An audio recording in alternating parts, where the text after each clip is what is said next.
मैं राहुल गांधी जी को चैलेंज देना चाहता हूं, किसी भी मंच तय कर लो, भारतीय जनता पार्टी का युवा मोर्चे का अध्यक्ष आकर आपसे चर्चा कर लेगा नुकसान किसने किया है।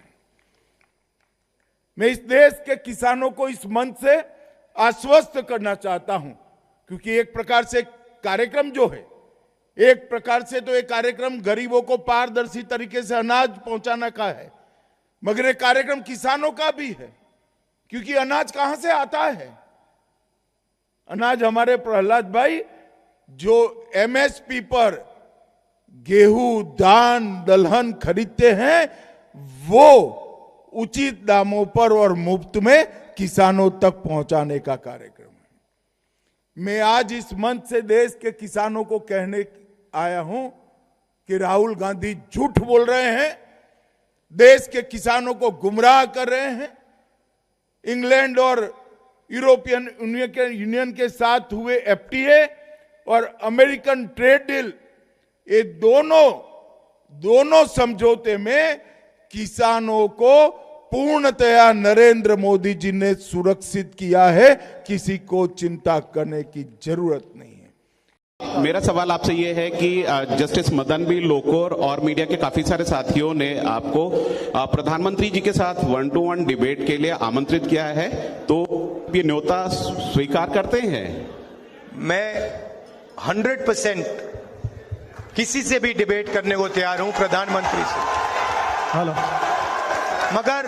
मगर मैं प्रधानमंत्री को जानता हूं, प्रधानमंत्री मुझसे डिबेट नहीं करेंगे।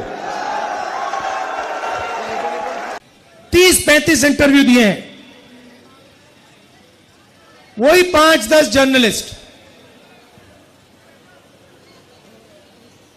2-3 इंटेलेक्चुअल्स ने, पत्रकारों ने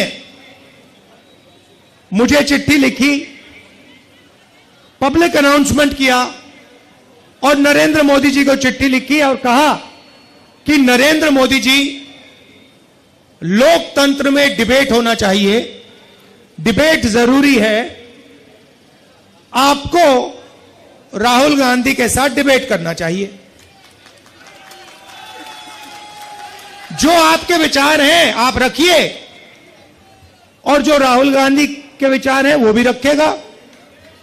सही बात है ना? मैं तैयार हूं कहीं भी किसी टाइम भी नरेंद्र मोदी डिबेट करें मेरे साथ। आपको क्या लगता है नरेंद्र मोदी डिबेट करने आएंगे? नहीं आ सकते हैं, क्योंकि मैं आपको बताता हूं क्या होगा। सीधी सी बात है, नरेंद्र मोदी जी आएंगे, पहला सवाल मैं उनसे पूछूंगा, नरेंद्र मोदी जी आप मुझे बताइए, ये अदानी जी जो हैं, इनका आपके साथ क्या रिश्ता है? हिंदुस्तान में आपने इनको एयरपोर्ट दिए, पोर्ट्स दिए, इंफ्रास्ट्रक्चर दिया, डिफेंस इंडस्ट्री आपने इनको दे दी, अग्निवीर आपने इनके लिए किया, जवानों से शहीदों का हक खींचना।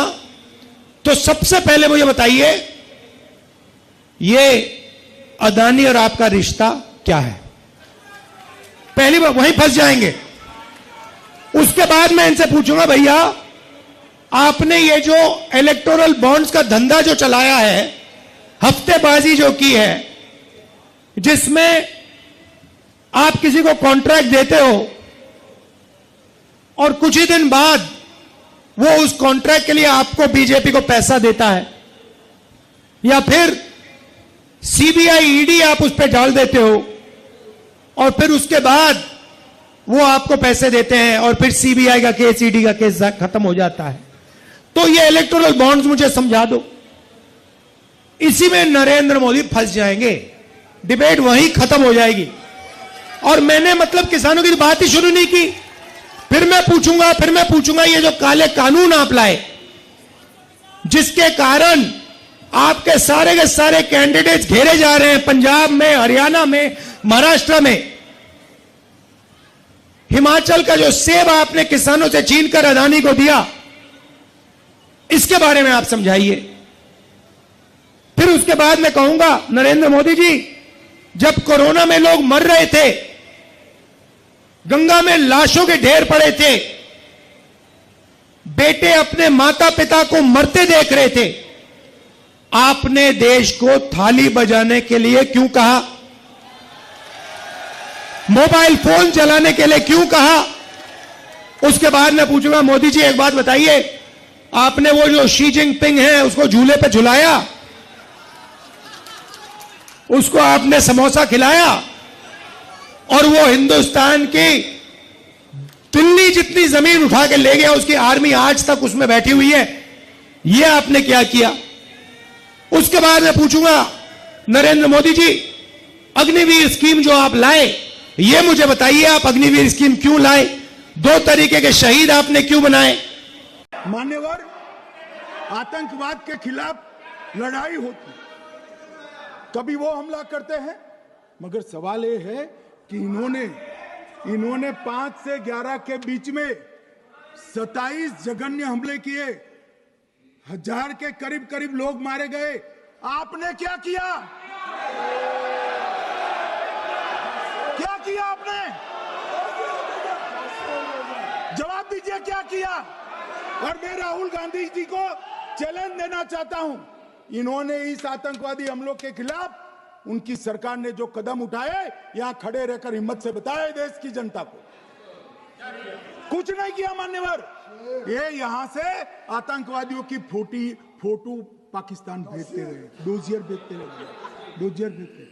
और मान्यवर ये कहते हैं कि आपके समय में भी हमले हुए, मैं उनको अंतर समझाना चाहता हूं, वो देख नहीं पा रहे। मान्यवर, हमारे समय में जो भी आतंकवादी घटना हुई, पाक प्रेरित और कश्मीर सेंट्रिक हुई।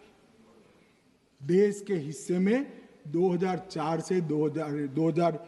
से 2025 तक एक भी घटना नहीं हुई है मान्यवर।